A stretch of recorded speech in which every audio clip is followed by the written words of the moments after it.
Exam में एक सवाल बन के आता है जी, एक्सप्लेन गिल्वानोमीटर, एक्सप्लेन एक्सप्लेन गिल्वानोमीटर, गिल्वानोमीटर, ठीक है। आपने गिल्वानोमीटर को एक्सप्लेन करना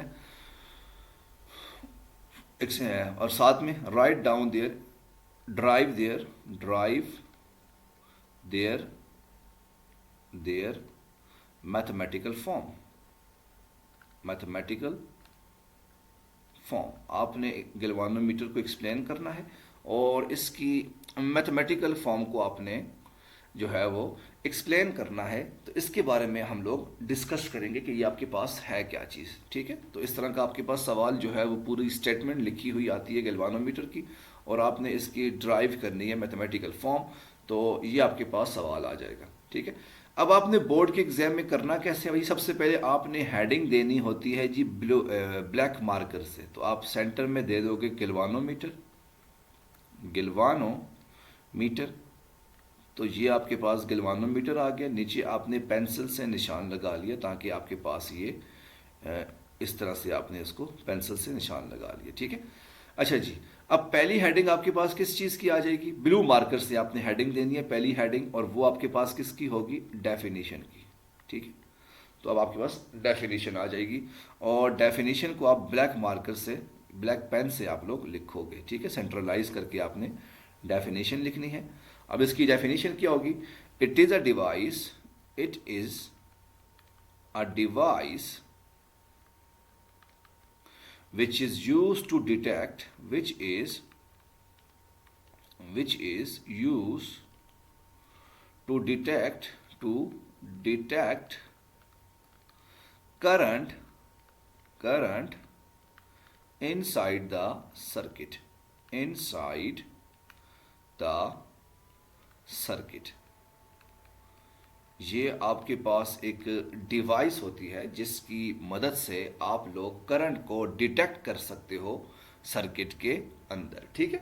तो ये मेरे पास इसकी device which is used for the, नहीं मेजरमेंट ऑफ करंट नहीं होगा, ये जो आपने लिखा है ना, it is a device which is used for the measurement of current, ये नहीं होगा, क्योंकि गिल्वानोमीटर सिर्फ और सिर्फ आपके पास करंट को डिटेक्ट करता है। एम मीटर आपके पास करंट को मेजर करता है, तो ये आपके पास बुक में है मेजरमेंट, नहीं बुक में जो लिखी है वो गलत है, ठीक है। बुक में जो लिखी है कि वो आपके पास करंट को मेजर करता है, वो स्मॉल अमाउंट ऑफ करंट आप इसको कह सकते हो। It is a device which is use to detect current और measure small amount of current, ये हो सकता है, लेकिन वो मेजर नहीं करता। तो आपके पास जो गिल्वानोमीटर की इंटरनेशनल एक्सेप्टेबल जो डेफिनेशन है वो आपके पास क्या है जी, it is a device which is use to detect current inside the circuit, ये आपके पास इसकी डेफिनेशन आ जाएगी, ठीक है जी। स्मॉल अमाउंट ऑफ करंट लिखा है, ठीक है, ऐसा हो सकता है स्मॉल अमाउंट ऑफ करंट आपके पास मेजर कर सकते हैं, लेकिन ये मोस्टली आपके पास डिटेक्ट करने के लिए काम आता है। अब दूसरी हेडिंग आपके पास क्या आ जाएगी, मैथमेटिकली, मैथमेटिकली, मैथमेटिकली, ठीक है। तो अब मैथमेटिकली आपके पास क्या होगा, इसकी जो मैथमेटिकल फॉर्म है वो आपके पास क्या होगा, आई या एन, एन क्या कहते हैं, I is equal to C divided by N A B into theta, ठीक है। तो मैथमेटिकली आपके पास जो इक्वेशन होगी वो आपके पास क्या होगी, I is equal to C theta divided by N A B. तो ये आपके पास इसकी मैथमेटिकल फॉर्म आ जाएगी। अच्छा बच्चे याद रखना, जब भी आप मैथमेटिकल फॉर्म लिखोगे तो उसको आपने इस तरह से मार्कर से हाईलाइट करना होता है, ठीक है। अगर आपने इसको पेन से मैथमेटिकल फॉर्म लिखा तो आपने इसको ज़रूर इस तरह से हाईलाइट करना है ताकि आपका पेपर जो है वो थोड़ा सा उसकी प्रेजेंटेशन जो है वो अच्छी हो जाए। और तीसरी हेडिंग आपके पास क्या आ जाएगी, टर्मिनोलॉजी। तीसरी हेडिंग आपके पास क्या आ गई, टर्मिनोलॉजी। तो टर्मिनोलॉजीज आपके पास क्या होंगी इसको भी हम लोग देख लेते हैं। तो पहली चीज़ मेरे पास आई क्या है, आई मेरे पास आ गया करंट, करंट, ठीक है। सी मेरे पास क्या आ जाएगा, रीस्टोरिंग कांस्टेंट, रीस्टोरिंग कांस्टेंट, ठीक है। थीटा मेरे पास क्या आ जाएगा, angle of deflection, angle of deflection, deflection. N मेरे पास क्या आ जाएगा, number of turns, number of turns, ठीक है। चौथा मेरे पास आ जाएगा A, area of the coil, area of loop या लूप लिख लो। और बी मेरे पास क्या आ जाएगा, मैग्नेटिक फील्ड, मैग्नेटिक फील्ड। तो ये टर्मिनोलॉजीज में आपके पास ये चीज़ें आ जाएंगी। आई मेरे पास करंट, सी मेरे पास रीस्टोरिंग कांस्टेंट, थीटा मेरे पास एंगल ऑफ डिफ्लेक्शन, एन मेरे पास नंबर ऑफ टर्न्स, ए मेरे पास एरिया और बी मेरे पास मैग्नेटिक फील्ड आ जाएगी। तो ये सारी चीज़ें आपके पास इसमें टर्मिनोलॉजीज आ जाएंगी। अच्छा जी, अब चौथी हेडिंग आपके पास है जी प्रिंसिपल की, ठीक है। अब चौथी हेडिंग आपके पास क्या आ जाएगी, प्रिंसिपल की। तो यहाँ पर आपने हेडिंग दे दिया प्रिंसिपल, ठीक है। तो अब गिल्वानोमीटर का जो प्रिंसिपल है वो आपके पास क्या होगा, the principle of galvanometer is, the principle of,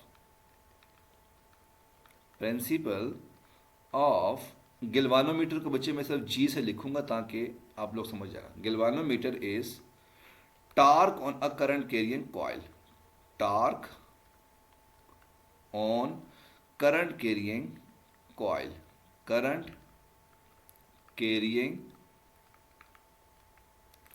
coil कि जो आपके पास गिल्वानोमीटर है वो करंट कैरियंग कॉइल के प्रिंसिपल पे वर्क करता है। तो ये आपके पास पॉइंट नंबर 4 आ जाएगा। अच्छा जी, अब पांचवी हेडिंग आपके पास क्या आ जाएगा, अपरेटस के torque on a current carrying coil का आपके पास अपरेटस क्या होगा। तो ये पांचवी हेडिंग मैंने दे दिया अपरेटस, ठीक है, अपरेटस। अब अपरेटस में आपके पास क्या क्या चीज़ें होंगी ज़रा ध्यान से रखना। पहली चीज़ आपको चाहिए मैग्नेट, पहला मेरे पास क्या आ जाएगा, मैग्नेट। तो ये आपने मैग्नेट ड्रॉ कर लिया जिसका एक नॉर्थ पोल होगा, दूसरा आपके पास साउथ पोल होगा। दूसरी चीज़ आपको क्या चाहिए, एक कॉइल चाहिए, रेक्टेंगुलर कॉइल, ठीक है, हाँ जी, रेक्टेंगुलर, रेक्टेंगुलर कॉइल। और रेक्टेंगुलर कॉइल मेरे पास किस तरह की होगी, कुछ इस तरह की बनी होगी, आपके सामने होगी वो। तो ये मेरे पास रेक्टेंगुलर कॉइल आ गई, ठीक है। अच्छा जी, तीसरी चीज़ आपको क्या चाहिए, स्प्रिंग चाहिए आपको। तो ये तीसरी चीज़ मेरे पास क्या आ गई, स्प्रिंग आ गया। तो इस तरह से मेरे पास कुछ स्प्रिंग भी होगा। चौथी चीज़ आपको इसमें क्या चाहिए, स्केल चाहिए। तो ये आपके पास स्केल आ जाएगा कुछ इस तरह से, जिसमें आपके पास वैल्यू होगी 0, 5, 10, 5, 10, इस तरह से आपके पास स्केल आ जाएगा। पांचवी चीज़ आपको चाहिए नीडल, NEEDLE। तो ये मेरे पास नीडल आ गई। और छठवीं चीज़ आपको क्या चाहिए, बैटरी। तो ये मेरे पास बैटरी आ जाएगी और बैटरी आपके पास एक पॉजिटिव और नेगेटिव टर्मिनल इस तरह से आपके पास आ जाएगी। तो अगर ये आपके पास 6 चीज़ें हों या 5 चीज़ें हों तो आप लोग गिल्वानोमीटर को बना सकते हो, ठीक है। तो ये 6 चीज़ें आपको चाहिए गिल्वानोमीटर को बनाने के लिए। अब हम, हमारे पास हेडिंग नंबर 6 जो है वो डायग्राम की होगी, और 7वीं हेडिंग जो है मेरे पास किस चीज़ की होगी, वर्किंग की। 8वीं हेडिंग मेरे पास प्रूफ, और लास्ट में मेरे पास कंक्लूजन आ जाएगा। और 10वीं मेरे पास फ्लो चार्ट आ जाएगा। और इससे आपका सवाल जो कितना खूबसूरत किस्म का बनेगा वो आपको नज़र आ रहा है, ठीक है। तो अब कौन सी 6वीं हेडिंग है कि 5वीं हेडिंग है, 6वीं हेडिंग है। 6वीं हेडिंग आपके पास डायग्राम आ जाएगी, डायग्राम। और 7वीं हेडिंग मेरे पास किस चीज़ की होगी, एक्सप्लेनेशन की। तो ये मेरे पास एक्सप्लेनेशन आ जाएगा, ठीक है। अब डायग्राम आपके पास कैसे होगी इसको ज़रा ध्यान से देखो। डायग्राम, तो पहला पॉइंट आपके पास क्या है जी, आपके पास ये एक मैग्नेट पड़ा है जिसका एक नॉर्थ पोल है और दूसरा आपके पास इसका साउथ पोल आ जाएगा, और मैग्नेटिक फील्ड लाइंस जो है वो नॉर्थ पोल से निकल रही हैं और साउथ पोल की तरफ मूव कर रही हैं। ठहरें, एक मिनट एक मिनट एक मिनट, थोड़ा सा इसको खूबसूरत करके बनाते हैं। तो यहाँ पर भाई मेरे पास एक नॉर्थ पोल आ गया, दूसरा मेरे पास साउथ पोल आ गया, और मैग्नेटिक फील्ड लाइंस जो है वो नॉर्थ से निकल रही हैं और साउथ में आपके पास मूव कर रही हैं। तुम रोज़ाना के हिसाब में से छुट्टियां करो ना, बाद में भी तुम कहना कि सर मुझे फ़लाँ टॉपिक समझ नहीं आया, मैं फ़लाँ दिन एब्सेंट थी। तुम फिर देखना तुम्हारे साथ मैंने करना क्या है, और तुम अगर फेल हो ना दोबारा जाकर, गलती से तुम्हारी अगर 440 नंबर आ गया है ना, तो इसके बाद जो है फिर तुम कहोगी कि सर मैं कैसे मेरे नंबर आ गए हैं। हाँ जी, तो भाई पहला पॉइंट आपके पास क्या आ जाएगा, consider we take a magnet. तो हमने एक मैग्नेट लिया, having north pole, having north and south pole. आपके पास मैग्नेट है जिसका नॉर्थ और साउथ पोल है। अगली चीज क्या होगी, magnetic field lines move from north to south pole. ठीक है, आपने एक मैग्नेट लिया जिसका एक नॉर्थ पोल और साउथ पोल होगा, और आपके पास जो मैग्नेटिक फील्ड लाइंस हैं वो नॉर्थ पोल से निकलेंगी और साउथ पोल में आपके पास मूव करेंगी। ये आपके पास पहला पॉइंट आ जाएगा, ऐसा ही है ना। अच्छा जी, अब दूसरा पॉइंट मेरे पास क्या होगा, इसको ज़रा ध्यान से देखो। दूसरा पॉइंट मेरे पास होगा कि हमने अब एक कॉइल ली, एक रेक्टेंगुलर कॉइल ली, उस कॉइल को उठाकर हमने किसी मैग्नेटिक फील्ड के अंदर उठा के रखा, और उस कॉइल के साथ हमने एक स्प्रिंग अटैच कर लिया, और साथ में हमने एक नीडल अटैच कर ली, और इस कॉइल को उठाकर और इस सारे के सारे ऑपरेटर्स को हमने एक स्केल के अंदर उठाकर मेंशन कर लिया। तो ये मेरे पास 0 आ गया, ये 5, ये 10, ये 5 और ये 10 आ जाएगा। अब दूसरा पॉइंट मेरे पास क्या हो जाएगा, जरा ध्यान से देखो। Now we take a rectangular coil, हमने एक रेक्टेंगुलर कॉइल ली, रेक्टेंगुलर कॉइल, आपने एक रेक्टेंगुलर कॉइल ली, और इसको हमने किसके अंदर रखा, मैग्नेटिक फील्ड के अंदर उठा के रखा, प्लेस्ड इनसाइड द मैग्नेट। हमने एक रेक्टेंगुलर कॉइल ली जिसको हमने मैग्नेट के अंदर उठा के रख लिया, और इस कॉइल के साथ हमने एक स्प्रिंग अटैच किया, connected with a spring, connected with a spring. आपने इस कॉइल को किसके साथ कनेक्ट किया, स्प्रिंग के साथ कनेक्ट किया, और साथ में आपने किसके साथ कनेक्ट किया हुआ है, नीडल के साथ, एंड आल्सो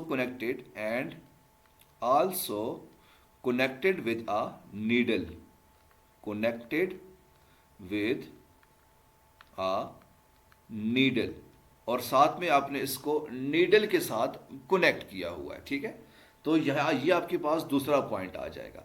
अच्छा जी, अब तीसरा पॉइंट आपके पास क्या है, ये सारे ऑपरेटर्स को आपने जो है वो स्केल के अंदर उठाकर एडजस्ट किया हुआ है। आप ये देख सकते हो, इस सारे के सारे ऑपरेटर्स को आपने एक सर्कुलर स्केल के अंदर उठाकर आपने इसको एडजस्ट किया हुआ। तो पॉइंट नंबर 3 क्या होगा, whole apparatus is adjusted inside the circular scale. Whole apparatus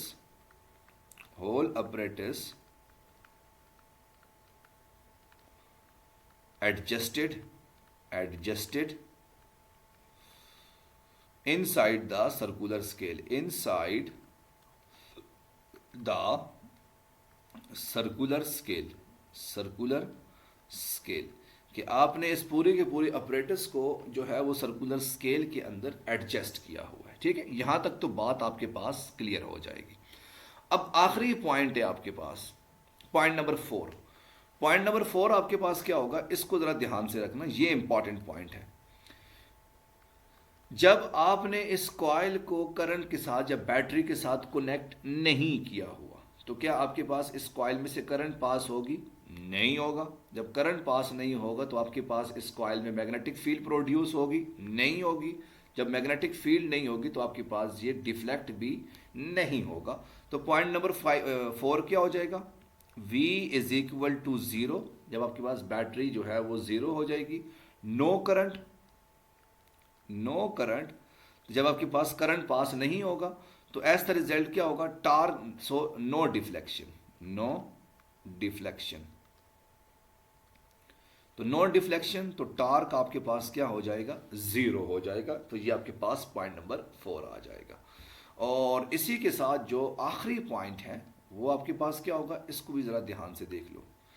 तो जब आपने इसको बैटरी के साथ कनेक्ट किया, पॉजिटिव और नेगेटिव टर्मिनल के साथ आपने कनेक्ट किया, अब क्या करंट पास होगा, एग्जैक्टली पास होगा। तो ये आपके पास करंट पास होना शुरू हो गया। तो जब आपके पास करंट पास होगा तो एज द रिजल्ट क्या होगा, आपके पास करंट के पास होने की वजह से आपके पास मैग्नेटिक फील्ड प्रोड्यूस होगी। तो ये आपके पास मैग्नेटिक फील्ड आ गई इस कॉइल के अंदर।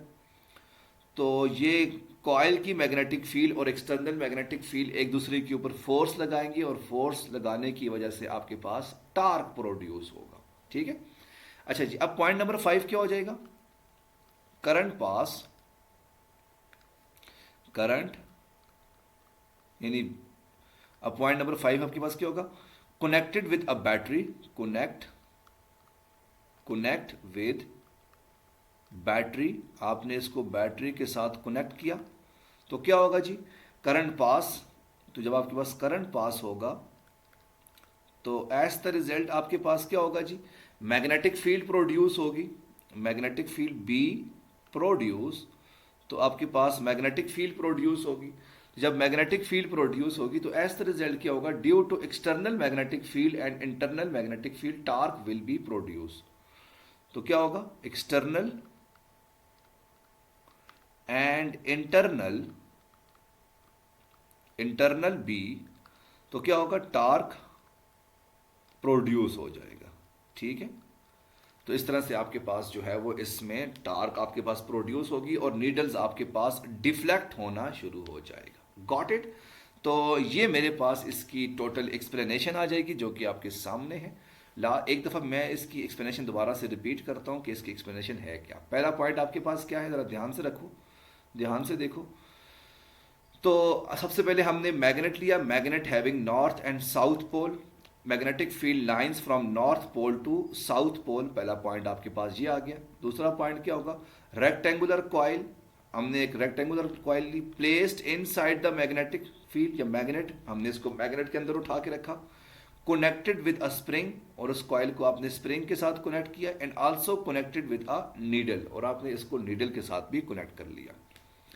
तीसरा point, whole apparatus adjusted inside the circular scale, आपने सारा का सारा अपरेटस जो है वो सर्कुलर स्केल में एडजस्ट कर लिया। पॉइंट नंबर 4, जब आपके पास वोल्टेज 0 थी तो करंट आपके पास नहीं हो रहा था, तो आपके पास डिफ्लेक्शन नहीं थी, तो टार्क आपके पास क्या था, 0 था। तो ये पॉइंट नंबर 4 आ जाएगा। और पॉइंट नंबर 5 मेरे पास क्या होगा, जब आपने इसको बैटरी के साथ कनेक्ट किया, करंट आपके पास हुआ, मैग्नेटिक फील्ड प्रोड्यूस हुई, एक्सटर्नल और इंटरनल मैग्नेटिक फील्ड ने आपके पास टार्क प्रोड्यूस किया, और वो टार्क जो है आपके पास जो है उसने नीडल को डिफ्लेक्ट कर लिया। आखिरी पॉइंट जो है वो नीडल को डिफ्लेक्ट कर लिया, और इस तरह से आपने करंट को डिटेक्ट कर लिया। अच्छा जी, अब हेडिंग नंबर 8 आपके पास क्या होगी, प्रूव।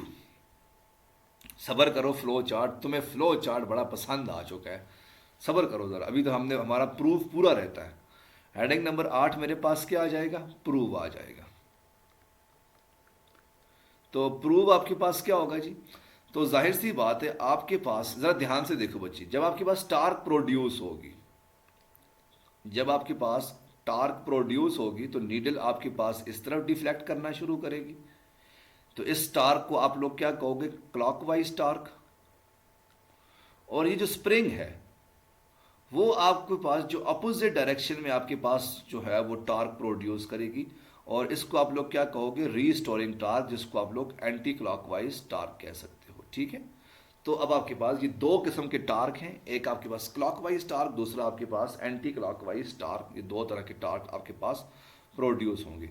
अब प्रूव में आपके पास क्या होगा, when the current is pass, when करता हूं, सब्र करो जरा। When current is pass, current pass inside the coil, inside the coil, ठीक है। जब आपके पास करंट पास होगा तो क्या होगा, कॉइल के अंदर torque will produce, torque will produce. तो आपके पास जो है वो, सबर करो जरा 2 मिनट, टार्क विल प्रोड्यूस, और आपके पास टार्क जो है वो प्रोड्यूस हो जाएगी due to current inside the coil, due to current inside coil, ठीक है। तो पहली चीज आपके पास क्या आ जाएगी, जब आपने इसमें से करंट पास किया तो आपके पास टार्क प्रोड्यूस होगी कॉइल के अंदर, और वो मेरे पास टी आई आ जाएगा क्योंकि करंट की वजह से है, और वो आपके पास क्या आ जाएगा, और वो आपके पास क्या आ जाएगा, T is equal to B I N A आ जाएगा। ये टार्क मेरे पास किस वजह से प्रोड्यूस होगा, ड्यू टू करंट की वजह से आपके पास टार्क प्रोड्यूस होगा। अब करंट की वजह से आपके पास टार्क प्रोड्यूस हुआ, तो दूसरी तरफ आपके पास एक और चीज पड़ी है, और वो आपके पास क्या है जी, स्प्रिंग। और वो स्प्रिंग आपके पास ऑपोजिट डायरेक्शन में फोर्स लगाएगी, और वो आपके पास रीस्टोरिंग टार्क जो है वो प्रोड्यूस करेगी due to spring, SP, spring connected with a, connected with coil। जब आपने स्प्रिंग को कनेक्ट किया कॉइल के साथ से, तो ऐसा रिजल्ट क्या हुआ, a restoring torque will also produce, restoring torque will also produce. तो आपके पास रीस्टोरिंग टार्क जो है वो ऑलरेडी आल्सो प्रोड्यूस होगा, और रीस्टोरिंग टार्क मेरे पास किसके इक्वल हो जाएगा, T restoring is equal to C theta आ जाएगा। रीस्टोरिंग टार्क मेरे पास सी थीटा के इक्वल आ जाएगा। Compare equation 1 and 2, compare equation 1 and 2, compare 1 and 2। तो आपके पास इक्वेशन अब क्या बन जाएगी, वो बन जाएगी T I is equal to T restoring, और टी आई मेरे पास किसके इक्वल है, B I N A is equal to C theta. तो यहां से आई की वैल्यू मेरे पास क्या हो जाएगी, तो I is equal to C theta divided by B N A. तो यहां से आप लोग कह सकते हो कि I is directly proportional to theta. तो ये आपके पास आई जो है वो डायरेक्टली प्रोपोर्शनल टू थीटा होगा, यानी आपके पास जितना ज़्यादा करंट इसमें से पास कर होगा उतना ज़्यादा आपके पास जो एंगल ऑफ डिफ्लेक्शन है वो ज़्यादा होगी, ठीक है। अब इस पॉइंट को बच्चे जो है वो कंफ्यूज हो रहे हैं, सर ये थोड़ा सा एक्सप्लेन कर लो, इसका मतलब क्या है जी रीस्टोरिंग टार्क का। तो इसको हम थोड़ा सा इसको फर्दर एक्सप्लेन करते हैं समझने के लिए। ज़रा ध्यान से देखो, आपके पास ये कॉइल पड़ी थी, और इस कॉइल के साथ आपने किसी स्प्रिंग को अटैच किया हुआ था, और ये मेरे पास यहाँ पर नीडल आ गया था। तो जाहिर सी बात है, जब आपके पास मैग्नेटिक फील्ड आपने इसको उठा के रखा हुआ है, तो आपके पास क्या होगा, ये कॉइल जो है वो इस तरफ मूव करने की कोशिश करेगी। क्यों, अब ये कॉइल जब मूव करेगी तो ये आपके पास पूरी की पूरी सर्कुलर पाथ में रोटेट करने की कोशिश करेगी, ठीक है। क्योंकि टार्क ऑन करंट के कॉइल में आपने क्या पढ़ा था, आपके पास ये जो लूप है वो पूरी की पूरी सर्कुलर फॉर्म में रोटेट करने की कोशिश करेगी। लेकिन आपके पास ये जो स्प्रिंग है वो कहेगा नहीं भाई, यहाँ तक आपने रुक जाना है, इससे आगे नहीं जाना।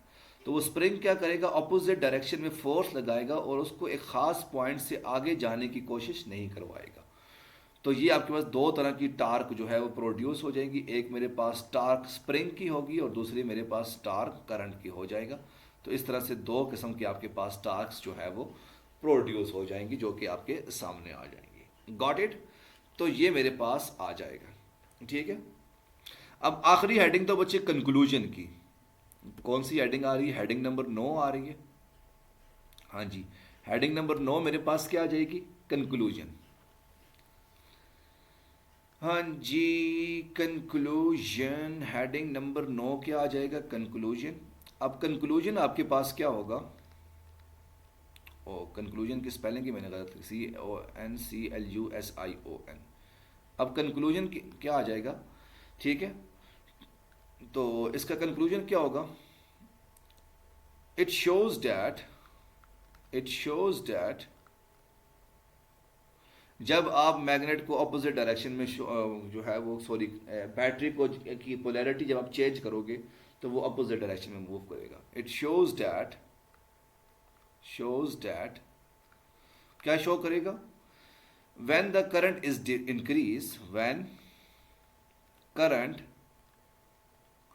inside the coil is increase, inside the coil is increase, ठीक है, the angle of deflection, the angle, the angle of deflection of needle, of needle is also increase. ठीक है, जब आपके पास करंट इंक्रीज होगा तो आपके पास एंगल ऑफ डिफ्लेक्शन जो है वो भी आपके पास इंक्रीज होना शुरू हो जाएगा।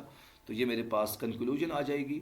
और आखिरी हेडिंग तुम सब लोगों की फेवरेट जो है वो क्या आ जाएगा? फ्लो चार्ट आ जाएगा। और ये मिली जो है वो काफ़ी देर से इसका इंतज़ार कर रही है कि पता नहीं कब आएगा फ्लो चार्ट। तो हेडिंग नंबर 10 आपकी क्या आ जाएगी? फ्लो चार्ट की हेडिंग आ जाएगी। Flow chart, flow chart. तो सेंटर में आपके पास क्या आ जाएगा? गिल्वानोमीटर। तो यहां पर आप लोगों ने हेडिंग दे दी किसकी? गिल्वानोमीटर की।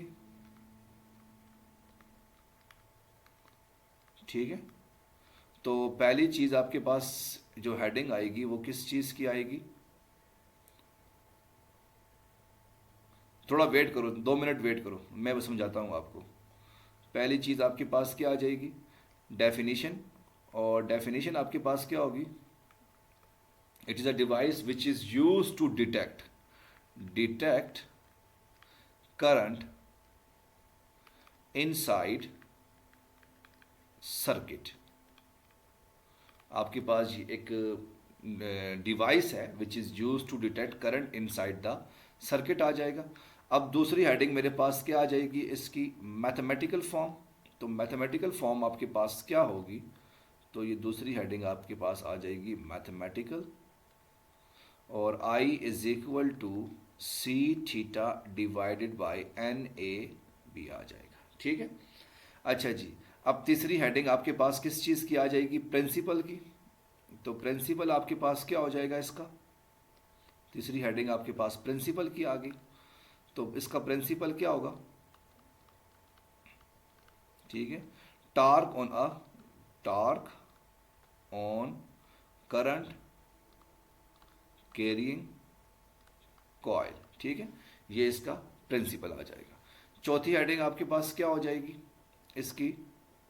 अपरेटस छोड़ दो, अपरेटस इतना बड़ा नहीं है, लिख सकते हैं आप लोग, तो अपरेटस भी लिख लो, खैर है। ये आ जाएगी अपरेटस। चौथी हेडिंग हमारे पास आ जाएगी अपरेटस, अपरेटस। और अपरेटस में आपके पास जो है वो क्या आ जाएगा? पहला मेरे पास आ जाएगा मैग्नेट। दूसरा मेरे पास क्या आ जाएगा? Rectangular loop, rectangular. यार तुम लोगों ने मेरे हाथ को थका दिया। अच्छा, अब मेरे हाथ दर्द करना शुरू हो गए। Rectangular loop. तीसरा मेरे पास क्या आ जाएगा? स्प्रिंग। ठीक है, चौथा मेरे पास क्या आ जाएगा? जो है वो नीडल। ठीक है, और पांचवी चीज़ मेरे पास क्या आ जाएगी? स्केल, स्केल आ जाएगा। ठीक है, तो जो चौथी हेडिंग आपके पास इसकी अपरेटस आ गया। अब पांचवी हेडिंग मेरे पास इसकी जो है वो क्या आ जाएगा? डायग्राम। हाँ हाँ ठीक है, तुम बैटरी भी लिख लो, मैं थक गया हूँ। तो ये मेरे पास आ जाएगी डायग्राम। तो डायग्राम कैसी होगी? ये मेरे पास नॉर्थ पोल। और नहीं नहीं, टर्मिनोलॉजी की ज़रूरत नहीं है, छोड़ दो। ये सारी हेडिंगें नहीं लिखनी होती, सारी हेडिंगें आपका फ्लो चार्ट में नहीं बन सकता। मेन हेडिंगें जो हैं, ताकि आपको ये सारी की सारी चीज़ें, ये फ्लो चार्ट का मतलब ये होता है कि सारी की सारी चीज़ें आपके पास एक पेज के ऊपर आ जाए। तो ये आपके पास डायग्राम आ जाएगा, और 6वीं हेडिंग मेरे पास प्रूफ की आ जाएगी। तो छोटा सा आपके पास प्रूफ भी आ जाएगा, इसकी हेडिंग भी आपके पास आ जाएगी प्रूफ। अब प्रूफ मेरे पास कैसे होगा, इसको माइंड मैपिंग भी कहते हो, कि पूरा का पूरा टॉपिक आपके पास जो है वो एक छोटे से पेज के ऊपर आ गया। और प्रूव आपके पास क्या होगा, T is equal to BINA, और T is equal to C theta. तो यहाँ से I is equal to C theta divided by NAB। तो ये सारा का सारा टॉपिक आपके पास ये क्लियर हो जाएगा। ठीक है, तो थैंक यू वेरी मच। किसी बच्चे का कोई सवाल है और वो पूछना